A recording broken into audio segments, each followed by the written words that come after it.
मैं आपको एक उदाहरण देता हूं सेमीकंडक्टर का। देश आजाद होने के बाद विश्व में तो सेमीकंडक्टर की चर्चा हो चुकी थी, हमारे यहां भी बातें होती थी, लेकिन सेमीकंडक्टर का कोई बड़ा प्लान हम आगे नहीं बढ़ा पाए। और आज स्थिति क्या है? आज की डिजिटल दुनिया में, आज की टेक्नोलॉजी में चिप का महात्म्य हम समझते हैं। कोई भी इलेक्ट्रॉनिक गुड्स होगा, हमारे मेडिकल इक्विपमेंट होंगे, हमारे ट्रांसपोर्ट के रास्ते होंगे, हर किसी में चिप अनिवार्य है।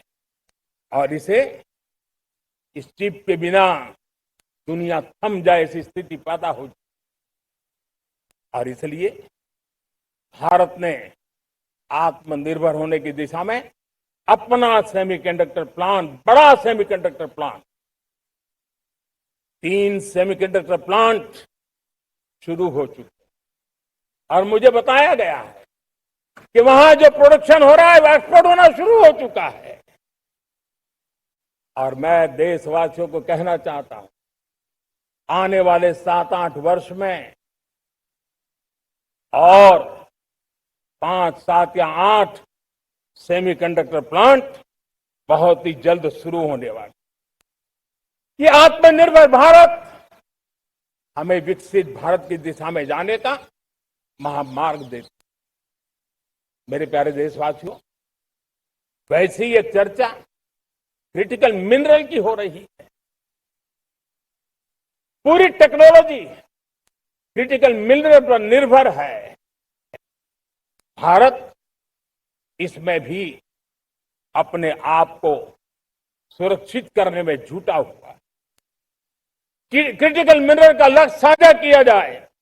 नेशनल क्रिटिकल मिनरल ये हमने लॉन्च किया। बजट में क्रिटिकल मिनरल कॉरिडोर की हमने घोषणा की है। कई देशों के साथ एग्रीमेंट हो रहे हैं। विश्व के कई देश अब इस क्रिटिकल मिनरल के विषय में भारत के पर भरोसा करने लगे हैं।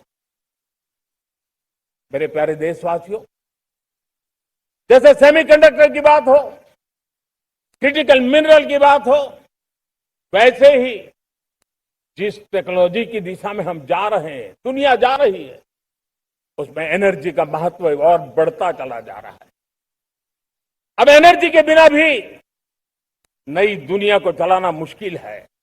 और इसलिए हमें चिप हो, एआई हो, डेटा सेंटर हो, हमें बहुत बड़ी मात्रा में बिजली की जरूरत होगी। एनर्जी सिक्योरिटी ये हमारे समय की मांग है। और इसलिए हमने पहले से ही उस दिशा में एक के बाद एक मजबूत कदम उठाए हैं। एनर्जी सिक्योरिटी का एक बड़ा माध्यम है परमाणु ऊर्जा, न्यूक्लियर एनर्जी। हमने पार्लियामेंट में शांति एक्ट पास कर करके एक नए लक्ष्य तरफ जाने का रास्ता तय कर लिया है।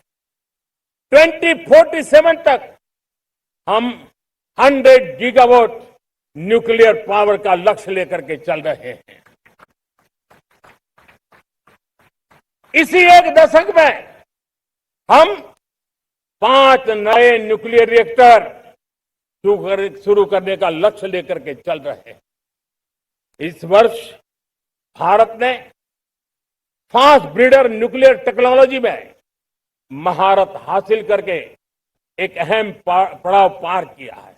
और उसके कारण परमाणु ईंधन में आत्मनिर्भर बनने की दिशा में हमें एक बहुत बड़ा सफलता का कदम हमने रखा है। मेरे प्यारे देशवासियों, कई बार संसाधनों की कमी के कारण देश रुकता नहीं है, लेकिन रुकने का कारण सोच की सीमाएं होती हैं। जब सोच बंध जाती है, सीमाओं में सड़ने लग जाती है, तब हम अपने सामर्थ्य को भी पहचान नहीं पाते हैं। देश को आज कच्चे तेल पर निर्भर रहना पड़ रहा है और हमारी गलत सोच के कारण है। आप जान के हैरान हो जाएंगे, हमने समुद्री तट पे 99% हमारा समुद्री तट का पूरा हिस्सा ऐसी सोच के कारण नो गो एरिया घोषित करके रखा था। हमने ही समंदर के अंदर जाकर के एक्सप्लोरेशन न करने का निर्णय कर लिया था। ये सोच का दारिद्र्य था। हमने फैसला किया ये नहीं चल सकता। हमने उस 99% को जो कभी नो गो एरिया हुआ करते थे, हमने उसको गो एहेड एरिया के रूप में खुला कर दिया है। और अब हम समुद्र के भीतर भी एक्सप्लोरेशन करने की और नए नए भंडार खोजने की दिशा में हम प्रवृत्त हैं, हम प्रयास कर रहे हैं। हमने पिछले वर्ष उसी दिशा में एक महत्वपूर्ण कदम रखते हुए समुद्र मंथन की घोषणा की थी और पिछले दिनों हमने 85,000 करोड़ रुपए इस काम के लिए आवंटित करके काम को गति देने का निर्णय कर लिया है। मेरे प्यारे देशवासियों, एनर्जी सिक्योरिटी, इसका मैंने कहा कि हमें ऑल्टरनेट स्रोतों की तरफ भी पूरी शक्ति लगाना बहुत जरूरी है और इसलिए ऊर्जा का सही इस्तेमाल बढ़ाते हुए भारत इसी दिशा में आज तेजी से काम कर रहा है। 2014 से पहले, मतलब आज से 12 साल पहले, हमारे देश में सिर्फ 70 शहरों में पाइप से गैस की व्यवस्था थी, पाइप से गैस डिस्ट्रीब्यूशन होता था। 12 साल में इन 70 शहरों को हमने 700 शहरों तक पहुंचा दिया है।